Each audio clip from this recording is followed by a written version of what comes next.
Bueno, en primer lugar, buenos días y muchas gracias por concedernos esta entrevista. Y pasamos directamente a la primera pregunta.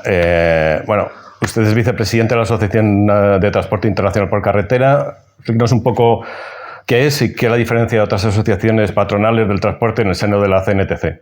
Bueno, es una organización que, para empezar, la más veterana de todas las que existen en España. Nosotros existimos como organización empresarial desde el año 1960, en que nos incorporamos a la International Road Union y nos hicimos garantes del convenio TIR de Naciones Unidas ante el Estado español, situación que seguimos hoy día manteniendo. Entonces, para empezar, la veteranía, y para seguir, pues tenemos una importante diferencia, creo yo, que señalar, y es que nuestra organización no tiene ninguna estructura geográfica de carácter, podríamos decir, federal, ni estructuración geográfica en absoluto, sino que directamente las empresas que forman parte de ASTIC están directamente integradas en la organización y tienen los órganos correspondientes para hacer sus intervenciones, y no hay ningún tipo de otra estructura, como digo, geográfica. Por último, sí que tenemos una diferencia importante, en realidad, con el sector en general que constituye el transporte por carretera español, tanto de mercancías como de pasajeros, que también tenemos socios de transporte de pasajeros por carretera. Y es el tamaño medio de la empresa. Como todos sabemos, pues, en nuestra opinión, uno de los males del sector del que deriva mucha de la problemática que en España sufrimos en el sector de transporte por carretera es la enorme fragmentación empresarial que nos aqueja. En España, como sabéis, por ejemplo, en transporte de mercancías por carretera apenas se llega a 4 vehículos de media por empresa. Hay 4 autorizaciones de transporte, 4 vehículos de media por empresa, mientras que las empresas que constituyen ASTIC son grandes empresas de transporte que se han desarrollado en competencia internacional a lo largo de la historia y que tienen de media 100 unidades por empresa. Entonces son, digamos, 30 veces más grandes, casi 30 veces más grande que la media del sector, y no son muchas, pero esa es una diferencia muy importante. Tienen un carácter empresarial muy marcado, mucho más allá de lo que pueda ser una empresa de un solo vehículo, de 2 vehículos, que está de 3, de 4, que está dentro de regímenes especiales, de autónomos, con regímenes especiales de seguridad social. Pues estas empresas tienen otra problemática y, desde luego, pues tienen la capacidad y el músculo empresarial suficiente para haber seguido, pues, incluso creciendo en las épocas de la famosa crisis del 2008 al 2012, ¿no? y posterior. Estas empresas siguieron creciendo, siguieron contratando personal, siguieron aumentando su cartera de clientes y han mantenido una cuota de mercado en el transporte internacional que les es más propio, aunque también tenemos socios que nunca cruzan la frontera. Pero bueno, es muy propio de ASTIC, por eso tenemos la I en el logotipo, el transporte internacional, y siguen manteniendo una cuota de mercado en Europa que en los últimos 12 años ha pasado del 64% al 66% de las mercancías que salen de España rodando salen en matrículas españolas, salen en camiones españoles, y por tanto su competitividad respecto a otros países que nos circundan, incluso más lejanos de la Unión Europea, pues han sabido mantenerla. Y de eso nos sentimos orgullosos y creemos que es una seña de identidad importante de ASTIC, su veteranía, su presencia internacional y, sobre todo, para nosotros lo más importante es el carácter grande, competitivo y empresarial internacional en muchos casos. No solamente hay empresas que tienen sede en España, tenemos empresas internacionales cuya sede española es miembro de ASTIC, y tenemos empresas españolas de ASTIC que tienen también filiales, y tienen, filiales, que es la palabra adecuada, en otros países de la Unión Europea, y creemos que este es un distintivo en general respecto al sector. ¿Y qué diferencia hay entre representar a grandes operadores de transporte internacional o a pymes de transporte nacional e internacional, sobre todo de cara a la defensa de sus derechos en organismos como el Comité Nacional del Transporte por Carretera? Hombre, pues esta pregunta ahora mismo, en este momento concreto en el que estamos hablando, por ejemplo, de cómo se limitan las ayudas cuando las empresas pasan de cierto tamaño, pues es una diferencia importante. Ahora mismo hay un reglamento europeo de minimis que estaba en 100.000 euros y que ahora ha pasado, a través de diferentes vicisitudes el año pasado, a ser 2 millones de euros máximo de ayuda a un grupo de empresas o a una empresa en un periodo trianual. Por ejemplo, con los 20 céntimos por litro, para una empresa nuestra, por ejemplo, de 1.000 camiones, estas ayudas se van a agotar antes de que llegue el 15 de febrero. Porque ese límite les está afectando, ¿no? Cuando ha habido las ayudas por los ERTEs, debido al confinamiento que decretaron con motivo de la pandemia, estas ayudas se diferenciaban, eran fuertes para empresas de menos de 50 empleados y eran mucho menos ayudas para las empresas de más de 50 empleados. Así que tenemos que emplearnos, valga la redundancia de la palabra, doblemente para defender que las medidas que se tomen de ayuda al sector no vayan directamente una y otra vez enfocadas a mantener la fragmentación. Deberíamos tener mucha mayor ecuanimidad y que el tamaño de la empresa no fuera un óbice para tener una ayuda, porque al final compite en el mercado con otras, y sin embargo estas ayudas, como digo, tanto a nivel europeo como a nivel nacional, en muchos aspectos también, como puede ser el tener un plan de igualdad, el tener una compliance penal, hay una serie de responsabilidades enormes que según la empresa va creciendo se le van cayendo encima y que muchas veces desincentivan, si no son directamente un obstáculo, incluso a nivel fiscal, para afrontar un crecimiento empresarial. Así que nosotros tenemos ese aspecto de defender que estas empresas que están fuera de ASTI, que tienen un tamaño mucho más pequeño y que a lo mejor no ven en esta organización su referente, pues que puedan crecer y que tengan incentivos para crecer y que tengan el ánimo de ser más grandes y, ¿por qué no?, pues, competir con las que ya son miembros de esta organización. Entre los operadores de transporte también se puede encontrar la figura de que sean también cargadores e incluso de ser empresas deslocalizadas que se benefician de otros regímenes fiscales. ¿Vigilan esto entre sus afiliados? ¿Se debe combatir o es una situación no? Bueno, esto se debe combatir la competencia desleal. Que alguien sea cargador o no, ojalá hubiera muchos cargadores. Es decir, nosotros no vemos ningún pecado en ser cargador, al revés, ¿eh? Es una labor sin la cual no existirían los operadores de transporte. Si no tuviéramos personas que nos diesen cargas para llevar de un lugar a otro, pues ¿para qué tendríamos que existir, ¿no? Así que no le vemos ningún problema. Evidentemente, una empresa grande no puede mantener económicamente una flota suficientemente grande para dar servicio a sus clientes el día de mayor demanda del año. Necesita tener una estructura propia y también tiene que tener una flexibilidad de contratación con otras empresas a la hora de poder dar servicio cuando el pico de demanda supere su capacidad propia, ¿no?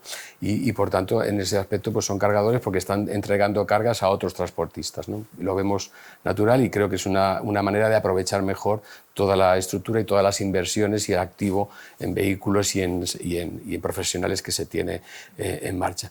Y el tema de la deslocalización, que ha sido motivo de mucha controversia en Europa durante toda la discusión del Mobility Package famoso, que todavía hoy, después de 3 años de discusión de ese Mobility Package, todavía hoy estamos teniendo reuniones en Europa para aclarar cómo se aplica a algunos aspectos de la deslocalización de las empresas, etcétera.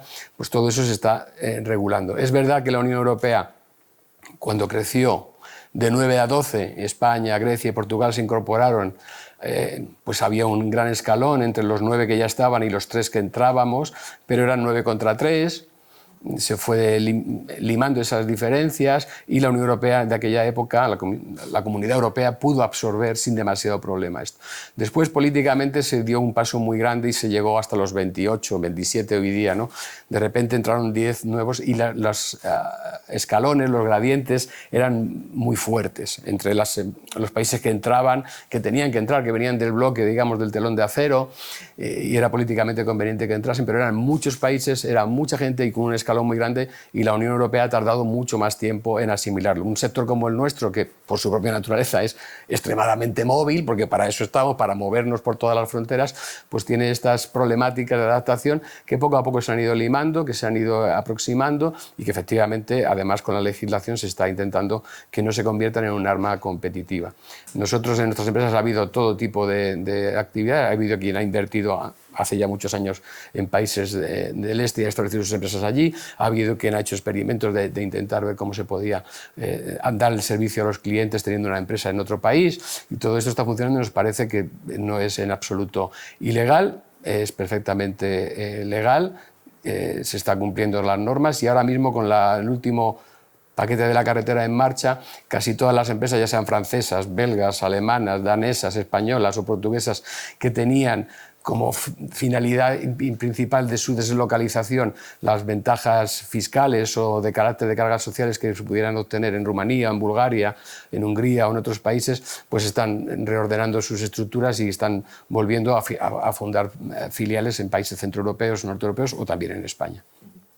Ha mencionado usted el paquete de movilidad de la Unión Europea, que bueno, estaba en vigor desde el pasado año y que todavía está vivo, parece que está vivo. Pero ¿cómo analiza en general este paquete? ¿Es una forma de facilitar la labor de los transportistas internacional o está poniendo palos en las ruedas en algunos casos? Está vivo, como dices, está vivo. Incluso podemos tener alguna sorpresa importante porque algunas de las medidas que se tomaron durante los 3 años de negociación entre el Parlamento, la Comisión Europea y el Consejo de Europa y las organizaciones empresariales y también sindicales a la hora de desarrollarlo, algunas de las medidas, como por ejemplo el retorno obligatorio de los vehículos cada 8 semanas, está en discusión porque no se hizo el informe de impacto porque no estaba incluido en la propuesta de la Comisión en su momento. Después, cuando se ha visto cómo es eso, pues hay ciertas dudas de si es viable en función, por ejemplo, de obligar a hacer muchos kilómetros en vacío a muchos miles de vehículos en términos de emisiones de CO2, en términos de congestión, etc. Luego está vivo. ¿Gran éxito ha tenido? Pues estamos viéndolo. ¿Algunas de las medidas pueden ser tildadas de palos en la rueda? Pues pueden ser para la hora de equilibrar ciertos desequilibrios que existían. Sin embargo, en nuestra opinión, sí ha fracasado el paquete de la carretera en un aspecto muy importante que era un poco lo que daba origen a su nacimiento, y era la legislación que regula el transporte por carretera es muy compleja, es muy profunda, es muy extensa y admite muchas interpretaciones. Violeta Bulc quiso simplificar, que hubiera menos capacidad de interpretación, que fuera mucho más sencillo de entender, que fuera mucho más común las reglas, y lo que hemos conseguido es que no hemos simplificado nada y, como decía anteriormente, todavía estamos aclarando entre los agentes encargados de la vigilancia, las propias instituciones y las patronales, algunos aspectos de aplicación del paquete que no estaban claros, como por ejemplo las horas de enfriamiento después de un periodo de cabotaje, las obligaciones de retorno del conductor a su lugar de origen o al lugar de residencia de la compañía que le tiene empleado, la obligación de volver o no volver el vehículo completo, quiere decir el conjunto de la tractora más el semirremolque, sí o no. Eso recientemente ya por fin se ha aclarado que el semirremolque no tiene que regresar. Es decir, que a pesar de todo eso conseguimos tener más dudas. Después de que la voluntad era simplificar y eliminar dudas, ¿no? y hacer una aplicación más uniforme a lo largo de todos los países de la Unión Europea, pues resulta que se complicó bastante. Para colmo, y esto es simplemente una anécdota, nos pilló en medio también el Brexit, ¿no? Que hemos tenido también algunos jaleos con este tema de la nueva frontera, que después de tantas décadas de no haber frontera con el Reino Unido, pues volvemos a tener una aduana y una frontera, y también eso ha sido una complicación adicional. Entonces, en nuestra opinión, en resumen, para no hacerlo muy largo, creo que el principal objetivo del paquete de la carretera con el que nació no se ha cumplido. La legislación no se ha simplificado y las aplicaciones son mucho más complejas. Y bueno, algún objetivo que nació después, como equilibrar mejor el terreno competitivo dentro de la Unión Europea entre las empresas radicadas en diferentes países, parece que sí puede estar funcionando si al final cuaja todo el paquete y se queda tal y como está. Otro de los retos a los que se enfrentan los transportistas actualmente en toda Europa es la falta de aparcamientos seguros. ¿Qué se puede hacer desde ASTIC para mejorar esta situación? Bueno, lo tenemos que hacer entre todos. Para nosotros, desde luego, es muy llamativo que las grandes inversiones que se han realizado en España en concreto, contamos con una red viaria de alta capacidad que está a primer nivel europeo junto con la alemana. Se han hecho grandes inversiones públicas en mejorar las vías de comunicación, en vertebrar el territorio, en dar pues esa infraestructura que es básica para el bienestar de los ciudadanos y el progreso económico. Sin embargo, se ha olvidado sistemáticamente una milésima parte de esa inversión, que es dar servicio a los profesionales que utilizan esas vías para atender las demandas de la sociedad de movilidad, ¿no?, de mercancías. Y efectivamente faltan Faltan plazas ya de por sí, faltan más de 100.000 plazas todos los días de aparcamiento, pero si vamos a las plazas de aparcamiento seguro y confortable para los conductores, pues apenas llegan al 3% en Europa. Esto nos falta muchísimo por hacer. Lo que estamos haciendo es intentar presionar a las autoridades para que sean conscientes que, por ejemplo, que solo contemos con un 2% de mujeres entre los conductores de camiones pesados en Europa, y en España en concreto es un 3%, no llega al 3%, tiene mucho que ver con la seguridad en los lugares de aparcamiento. Y ya que es una profesión que tiene regulado en qué momento tiene que hacer sus descansos y son obligatorios, deberían ser descansos confortables y seguros, en el que el profesional o la profesional se baje del camión, cierre su puerta y esté absolutamente tranquilo, tranquila, de que puede perfectamente volver a encontrar su camión donde estaba sin que nadie le haya asaltado, robado o intentado quitar, por ejemplo, el combustible. Algo tan elemental como eso. Es fundamental que prosigamos por ahí. Nosotros somos miembros de SPORC, a través de IRU también estamos todos los días apostando por esas inversiones y, por ejemplo, hemos colaborado con una empresa especializada en aparcamientos confortables y seguros y hemos hecho un ejemplo que queremos que sirva de ejemplo de cómo tiene que ser un aparcamiento que atienda bien a los vehículos, a las cargas de los clientes y sobre todo a nuestros profesionales para que estén ahí. Está aquí muy cerca de esta sede aquí en Madrid, en la carretera de Barcelona, y estamos pues, constantemente insistiendo sobre este aspecto para que las autoridades sean conscientes, que lo son, de que se deben destinar inversiones. Se han destinado, por ejemplo, recientemente, el año anterior, 60 millones de euros en la Unión Europea para este tipo 60 millones de euros en toda la Unión Europea, tampoco. Y este año en 2 partidas suman unos 250 millones destinados a incentivar que la iniciativa privada también invierta en este tipo de aparcamientos. Pero solamente quiero decir una cifra comparativa.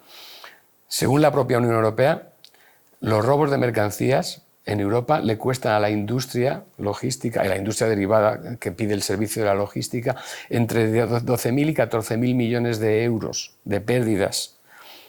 Y resulta que estamos dedicando el año que más 250 millones a incentivar que la iniciativa privada haga estas inversiones. Yo creo que es vital que esto no se vea como algo de una parte privada de la sociedad, sino que esto es una necesidad de la sociedad en general, que el transporte siga siendo efectivo, eficiente y de su servicio, y por tanto las áreas de descanso son una obligación. Es decir, igual que tiene que estar la carretera y tiene que estar mantenida, pues tiene que tener las áreas de descanso necesarias para que los profesionales estén allí realizando sus descansos de forma segura y confortable. En parte ya lo ha mencionado de pasada, pero y relacionado con esto mismo es el gran problema del sector, que es la falta de conductores. ¿Qué tipo de acciones se pueden emprender desde las asociaciones, en parte ya las ha mencionado, y las administraciones europeas para paliar este déficit? Ese es un tema, Alfonso, muy, muy complejo, con muchas aristas. En primer lugar, quisiera recalcar para quien esté escuchando, viéndonos, que no tenemos un problema de falta de conductores. Ojalá fuera falta de conductores porque hubiera muchas vocaciones y mucha más demanda. Es decir, el problema que tenemos es un problema de falta de vocaciones. Es decir, que estamos abocándonos a un lustro, a una década en la cual, sin nada, revierte esta cantidad de nuevas personas que se quieren incorporar al sector, que es muy baja. Podemos perder hasta 1/3 de la fuerza laboral en menos de 10 años. Y, sin embargo, la demanda de la sociedad de movilidad es creciente. Por tanto, lo que nos falta son revertir el atractivo de la profesión. Estamos en un país que tiene casi un 13% de tasa oficial de desempleo. Tenemos muchas personas de más de 40 años, de más de 45, de más de 50, largamente desempleadas.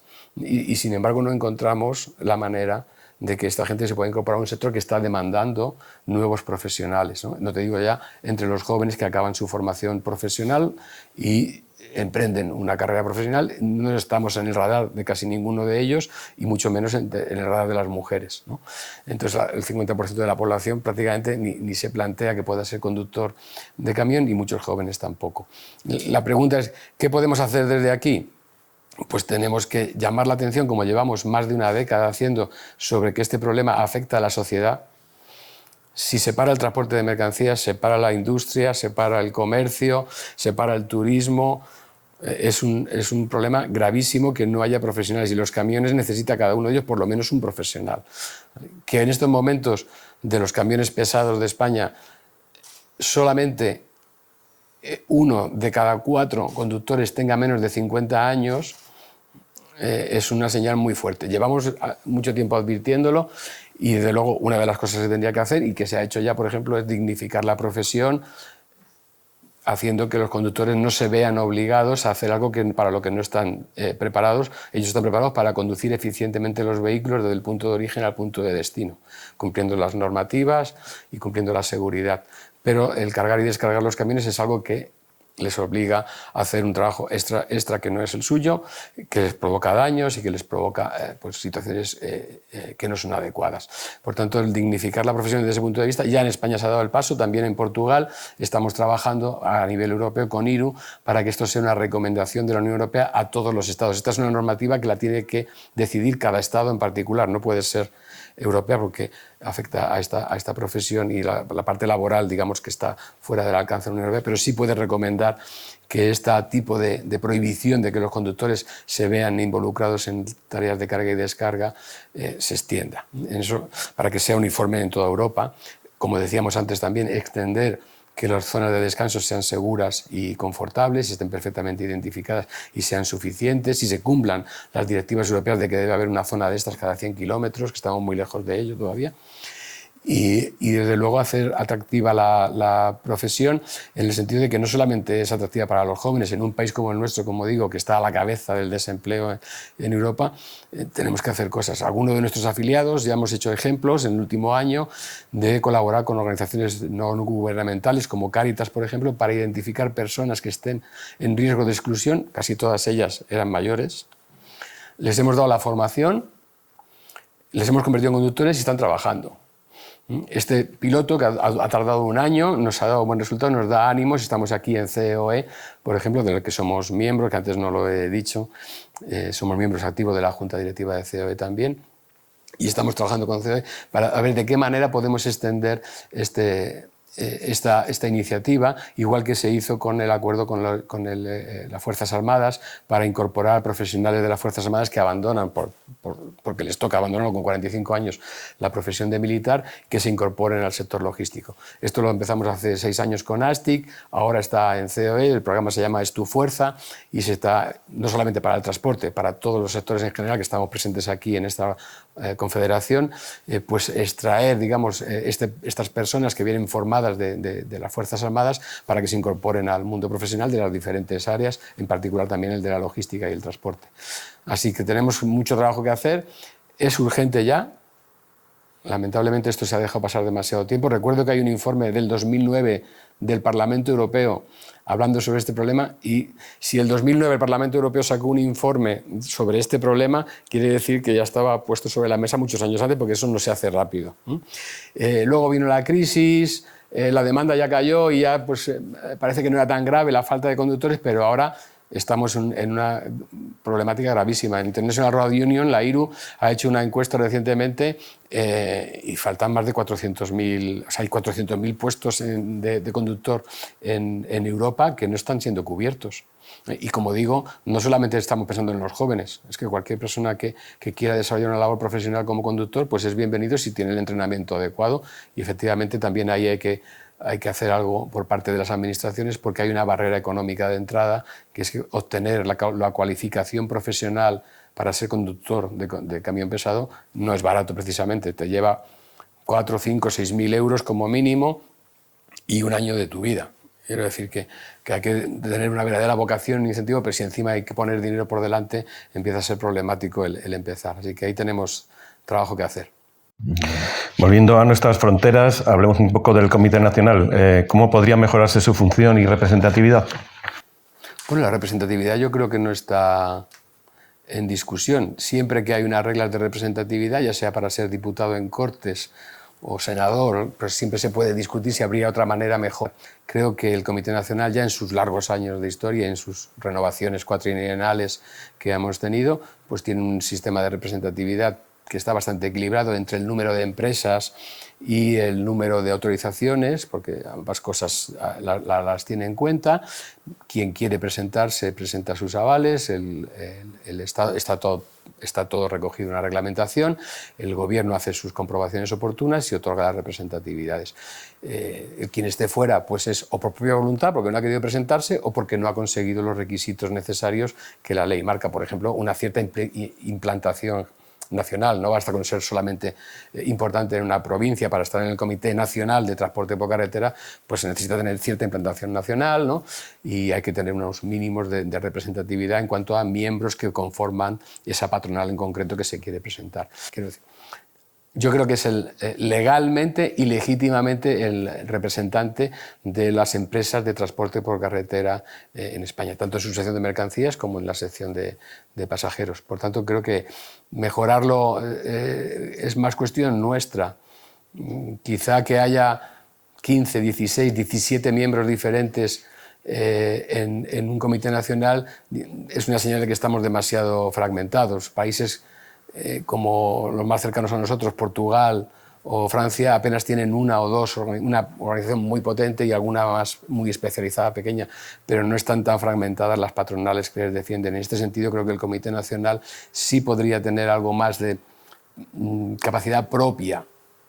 Me acuerdo ahora del Comité Nacional Rutero francés, ¿no? Que tiene capacidad propia de hacer investigaciones, de hacer sondeos, de hacer estudios y de proponer cosas como tal comité, más allá de que sus miembros sean 1, 2, 3 o 15 organizaciones.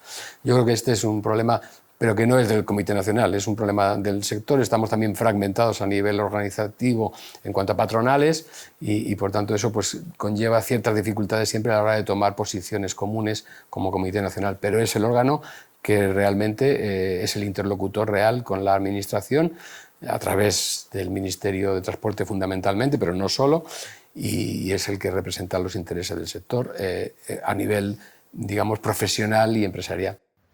Y sin embargo, en los últimos años sí ha habido ciertas críticas respecto a la proporcionalidad entre tarjetas y empresas de las asociaciones, la proporción del conteo, incluso la implantación territorial, que últimamente creo que se ha subido el porcentaje de implantación territorial. Eso quizá deja fuera a muchas pequeñas asociaciones o incluso pequeños empresarios. ¿Eso es posible cambiar? Hombre, yo entiendo que una pyme prefiere que tenga más valor la empresa que las cabezas tractoras o los camiones, y las grandes empresas al revés. ¿Eso está, digamos, en la mesa, en la discusión dentro del comité? Bueno, hay que recordar, Alfonso, que este es un organismo que representa empresas. Sí. Hay que recordar que este es un organismo que representa organizaciones empresariales, ¿eh? No es un parlamento al estilo de un hombre, un voto, ¿eh? Pero dice, ¿ha habido críticas? Sí, es que, como decía antes, siempre las hay. Es decir, también está en discusión de por qué para ser diputado por Madrid hacen falta 60.000 votos en las elecciones generales y por Soria solamente 12.000, ¿no? Pues habría quien discutiría eso, ¿no? Bueno, pero son las reglas que tenemos. ¿Se pueden mejorar? Pues seguramente el que las critique pues tendría que hacer alguna propuesta. Pero no olvidemos que esto no es un parlamento político, esto es una representación de las organizaciones empresariales y, por tanto, eliminar el tamaño o, digamos, descapitalizar que el tamaño de las empresas no tenga peso no tiene mucho sentido, porque no es lo mismo que una empresa con 2 camiones tenga una cierta problemática, pues a lo mejor ligada a su provincia porque apenas sale de ella, que una empresa con 500 camiones que además hace transporte internacional o que está implantada en todas las comunidades autónomas. Creo que ese peso se debe tener en cuenta y creo que el Comité Nacional lo tiene en cuenta en su organización. Que críticas siempre puede haber. Evidentemente habrá quien tenga más ganas de que sea pues, un hombre, un voto y ya está. Entonces una empresa pesa como una empresa, tenga un camión o tenga 1.000, y yo creo que eso no parece muy representativo de una realidad empresarial. El comité ha sido duramente criticado, incluso insultado, por personas y entidades no pertenecientes al mismo en los últimos tiempos. ¿Qué les diría a todos ellos ahora que ya se empiezan a notar los primeros efectos de lo acordado entre el Ministerio y los representantes de los transportistas? Bueno, en particular el tema de los insultos yo lo voy a dejar aparte porque lamentablemente está demasiado de moda entre quien tiene algún pensamiento diferente a otro y acaba por descalificar al otro en vez de discutir sus argumentos. Esto se hace bastante. Pero bueno, yo lo que diría es que el Comité Nacional ha conseguido con muchos años. Esto parece que es cosa de 2 años, pero han sido muchos años, poco a poco. Yo recuerdo, vamos a ver, para empezar, pocos sectores económicos empresariales tienen a su nivel un órgano de representatividad delante del gobierno como existe en el sector del transporte de mercancías. Es decir, Comité Nacional de Fabricantes no existe. El Comité Nacional de Distribuidores de Tiendas, este sector tiene eso en particular, tiene unos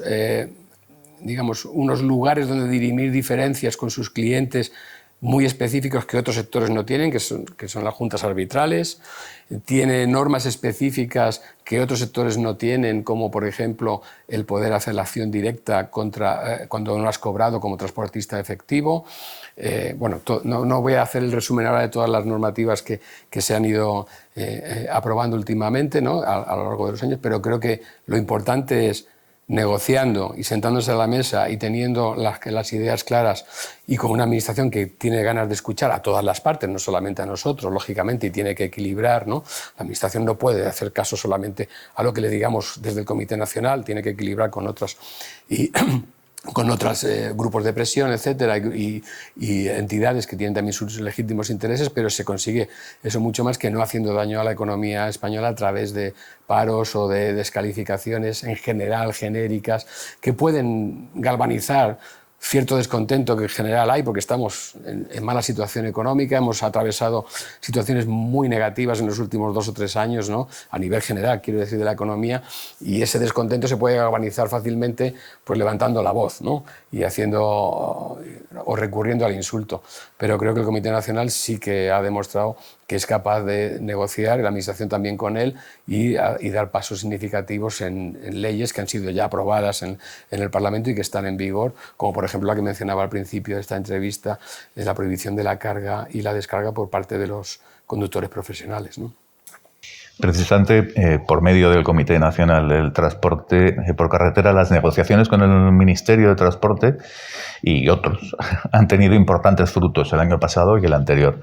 ¿Qué significa? ¿Qué ha significado para el sector todo esto, todo lo conseguido? ¿Qué significación tiene? Bueno, yo creo que efectivamente va en buen camino. Lo que se está haciendo, como decía antes, es fruto de muchos años. Es verdad que los equipos que están en el Ministerio, que son con los interlocutores, pues han ido cambiando a lo largo de los años, pero el Comité ha mantenido una línea y creo que estamos yendo en el buen sentido. Nos quedan muchas cosas por hacer todavía, como ya sabéis que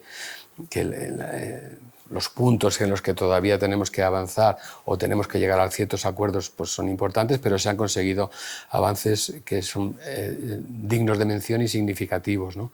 Y no recuerdo ahora exactamente la pregunta, perdona. ¿Qué peso, qué significa todo lo conseguido en el sector? Vale. En cuanto a qué significa o qué puede llegar a significar, pues algunas cosas son demasiado recientes. Recuerdo que la entrada en vigor de la prohibición de la carga y descarga por parte de los conductores profesionales es del 2 de septiembre, es decir, que apenas llevamos 4 meses en vigor. Tenemos que ver cómo se desarrolla, seguramente surgirán conflictividades, ¿no? El tema de la acción directa en su momento pues también creó algunas dudas que luego tuvieron que ser solventadas en el Tribunal Supremo, pero hoy día ya pues ha significado, por ejemplo, que todas las cadenas de subcontratación estén mucho más atentos los cargadores principales, los que inician la necesidad de mover mercancías en su origen, pues antes se despreocupaban más de quién estaba entre medias desde su necesidad de mover la mercancía hasta quién era efectivamente el que la movía finalmente, ¿no? Pues eso ese efecto ya ha tenido, pero claro, ha sido a lo largo de 3 años, 4 años que se va limpiando, ¿no? Ahora mismo, pues la norma que castiga la morosidad al pagar más de 60 días, que es el único sector que tiene una sanción para quien no cumpla la ley general española de lucha contra la morosidad, ¿no? Pues esto habrá que ver cómo evoluciona. Ya de momento se están viendo algunas reducciones de los plazos de pago significativas en media y creemos que esto a lo largo del tiempo va a ser importante. Yo tengo la esperanza de que además pues vaya generando un caldo de cultivo de mucha mayor concentración empresarial, que se vaya viendo que el modelo que hemos tenido, que ha funcionado relativamente bien, razonablemente bien durante años, hoy día ya con los retos de la globalización, de la descarbonización, los retos sociales, la falta de nuevas vocaciones, el atractivo de la profesión, etcétera, necesita que se crezca a nivel empresarial. No es lo mismo para alguien que quiere empezar una carrera profesional ir a trabajar a una empresa donde el dueño lleva un camión, su cuñado otro y su hijo otro, y yo me voy a incorporar a esa empresa, que entrar en una de las empresas que todos tenemos en mente que conforman ASTI, con cientos de empleados, con un departamento de recursos humanos, con un departamento de IT, con departamento de responsabilidad social, que tiene actividades y que tiene capacidad formativa y de promoción, y esto es necesario que se vaya extendiendo para que sea más atractiva la profesión. Creo que todas estas medidas en dignificar la profesión del conductor y en evitar, más las que nos queden que podamos ir llevando a cabo, y en evitar que haya un desequilibrio demasiado fuerte entre quien tiene las cargas y los que tienen que llevarlas a la hora de negociar empresarialmente, precios, condiciones, contratos, etcétera, pues todo esto va a ayudar. Que se haya que poner los contratos por escrito, que las cosas estén mucho mejor protocolizadas a la hora de cumplir las normativas, entre quien entrega la carga y quien tiene la labor de llevarla. Todo esto va a mejorar y va a hacer que las empresas, en nuestra opinión, con el tiempo y con algunas medidas más que sean necesarias, pues vayan creándose la solidez de que es necesario tener un músculo empresarial y una capacidad de atractivo y de negociación con tus proveedores y con tus clientes suficiente como para que no hagan falta ayudas de ningún tipo, porque el sector se sostiene bien por sí mismo, ya que es un sector que hace una labor imprescindible para la sociedad. Después de tantas horas de negociación, ¿cómo valoraría el actual equipo ministerial en relación a su disponibilidad para negociar? Bueno, nosotros lo hemos dicho públicamente, el equipo que ahora mismo está en negociación con el Comité Nacional, con las organizaciones que formamos el Comité Nacional, tiene una capacidad de escucha y de comprensión verdaderamente notable. Yo creo que es difícil encontrar. No conozco tampoco otros ministerios de mi anteriores profesión, pues sí he visto otros ministerios, otros equipos, las personas están muy bien preparadas en general, pero aquí hemos encontrado un equipo humanos encabezado por María José Rayo, por Jaime Moreno, con su equipo, muy capaz de escuchar, con mucha paciencia, porque somos difíciles, somos muchos, como decía, tenemos muchas opiniones encontradas, pero muy capaz de escuchar, de comprender y con ganas de entrar a solucionar problemas. Yo creo que estamos viviendo una época en la que el Ministerio, las personas que están ahí hablando con el Comité Nacional, con nosotros, tienen ganas de que el sector después de ellos tenga ciertos cambios, haya cambios importantes. Creo que han detectado perfectamente que no podíamos seguir repitiendo más la estructura anterior y que hay que tomar medidas, efectivamente, respetando las inversiones que ya ha habido, respetando a quien ya forma parte del sector, todo esto, por supuesto, pero hay que tomar medidas para que esto cambie y no sea igual que era antes del 2018. Su asociación, como otras también, fue investigada por la Comisión Nacional de la Competencia, que ahora tiene otro nombre, principalmente por recomendar a sus asociados ajustarse a los precios, a lo señalado en el Observatorio de Costes, ¿no? Me acuerdo que era una famosa carta a los asociados, que elabora además el propio Ministerio, asunto por el que ya ha sido completamente exonerada ASTIC. Pero ahora es el mismo observatorio, es la norma para regir los precios del sector. ¿Cómo fue el asunto más o menos y qué opina de esta aparente contradicción o esta nueva situación? Bueno, es que lamento tener que decirte esto, pero tengo que corregirte. Nuestra organización no fue investigada. Efectivamente, la Comisión Nacional de la Competencia en diciembre del 2012 entró en nuestras oficinas y en otras organizaciones también. Tomó nota de una serie de documentos que pensaban que eran oportunos mirarlos. Por el tema era concertación de precios en el transporte frigorífico internacional. No había ninguna otra recomendación de la asociación de precios, ni de observatorios, ni de nada de esto. Era esa, digamos, motivo de investigación y fue, en nuestro caso, en el caso de ASTI, fue inmediatamente paralizada. Es decir, no volvimos a tener nunca más ni citaciones, ni investigaciones, ni peticiones adicionales de documentación, ni nada. Con lo que vieron en ese momento, pues pararon. Y ya está. En otros casos fue diferente y siguieron, que luego al final, pues gracias a Dios, pues se solventó con bien para la asociación y para la empresa, pero en nuestro caso no pasó nada de esto, ni tenemos ninguna recomendación hecha desde ASTIC hacia los precios, ni concertación de precios, ni reparto de territorios, ni nada por el estilo. Esto no es así. La legislación ahora me decías que establece el observatorio como, pues también tengo que decir que no es verdad. La legislación actual lo que dice es que nadie puede ser obligado a trabajar por debajo de costes. Para defenderse de ello tiene la posibilidad de hacer una denuncia y tiene que demostrar que sus costes son superiores al precio que le han pagado. Pero no interviene el observatorio. Lo único que interviene el observatorio es decir, bueno, como el observatorio de costes se hace con un escandallo determinado para poder uniformizar qué partidas entran a formar parte de los costes de una empresa de transporte de mercancías por carretera, ese escandallo es el que todo el mundo tiene que utilizar a la hora de demostrar que sus costes son X. Entonces tú estás protegido, digamos, en la normativa actual en cuanto a que si se te obligase por desproporción entre tu capacidad negociadora y la del que te da la carga a trabajar por debajo de costes, tú tienes la posibilidad de denunciarlo, las multas son importantes y tienes que demostrar que tus costes superan el precio que te han obligado a aceptar en ese trayecto concreto.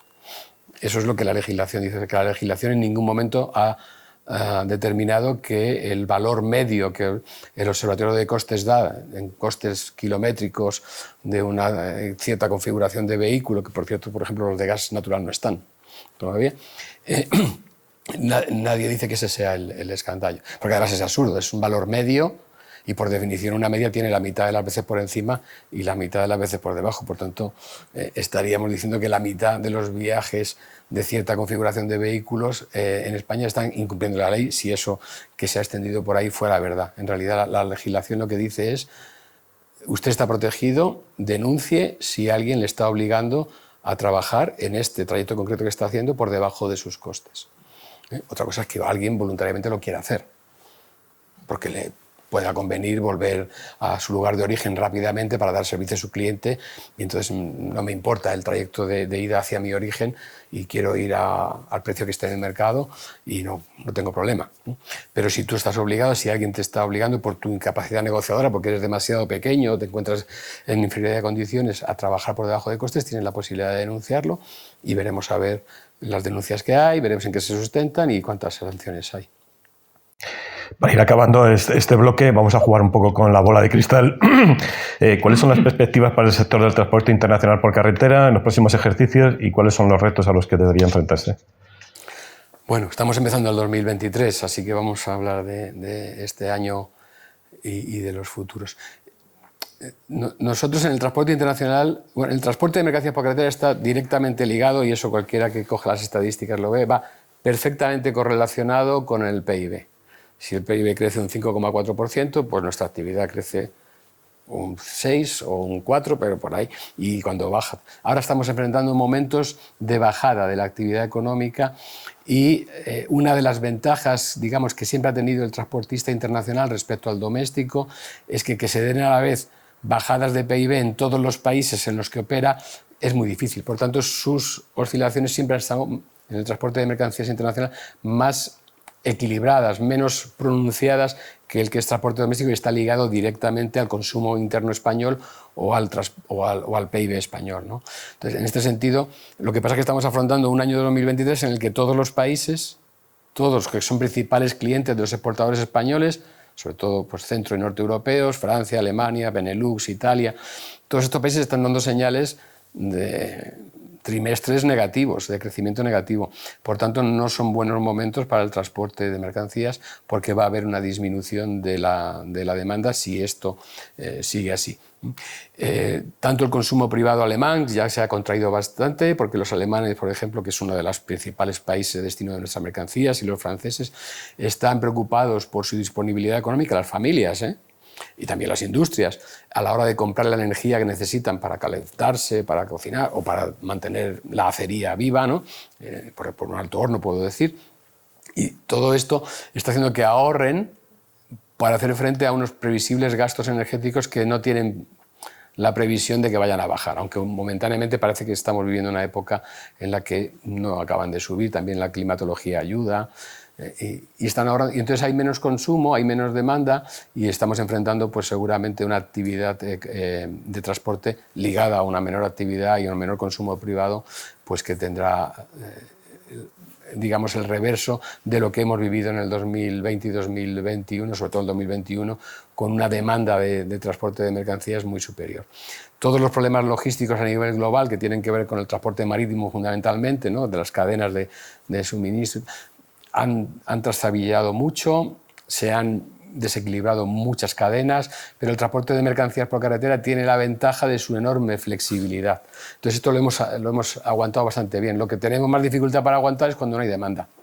Por eso, a la hora de hablar de perspectivas futuras, nosotros querríamos ver pues, que sigan creciendo el número de exportadores españoles, que lleva 10 años no, y más, y 15 años creciendo el número de empresas que exportan, la cantidad de bienes exportados y que los equilibrios de entrada y salida se mantengan como desde hace 4 o 5 años se están manteniendo, con la excepción de la época del confinamiento, ¿no? Y que los viajes de retorno pues, sean equilibrados con los viajes de ida. España es un país que tiene casi un tercio de su PIB ligado al sector exterior y por tanto es, junto con Alemania, seguramente el que más peso del sector exterior tiene, y el vector de exportación hacia la Unión Europea, que son nuestros principales socios, es la carretera, fundamentalmente.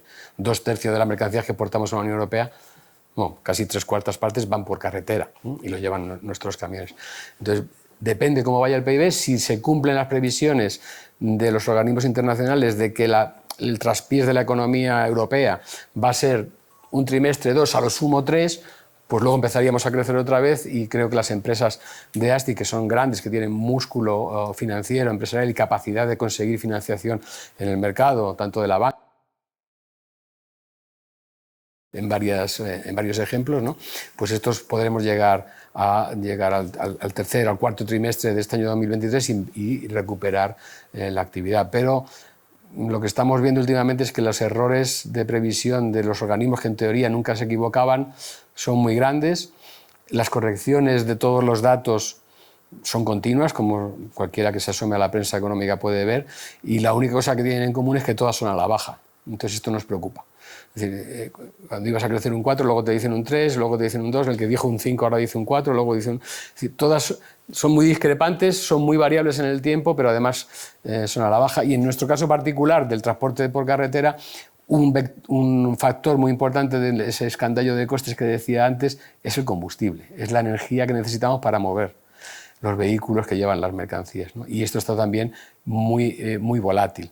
En este sentido, pues la norma que hace obligatoria en España la revisión del precio del transporte en función, indexándola al precio del gasoil, ¿no?, una norma que costó mucho trabajo conseguir, porque en el gobierno, lógicamente, en otras áreas del gobierno, lo de indexación no les hace mucha gracia, porque es algo que puede provocar escaladas de inflación, pero esa norma nos protege, digamos, a la hora de que uno de los principales factores de desequilibrio de la cuenta de resultados, como es el incremento del precio del combustible, pues no nos dañe, ¿no? Y ahí podremos más o menos subsistir con esa, si la energía se vuelve a disparar, si el precio del combustible se vuelve a disparar. Muy bien, pues.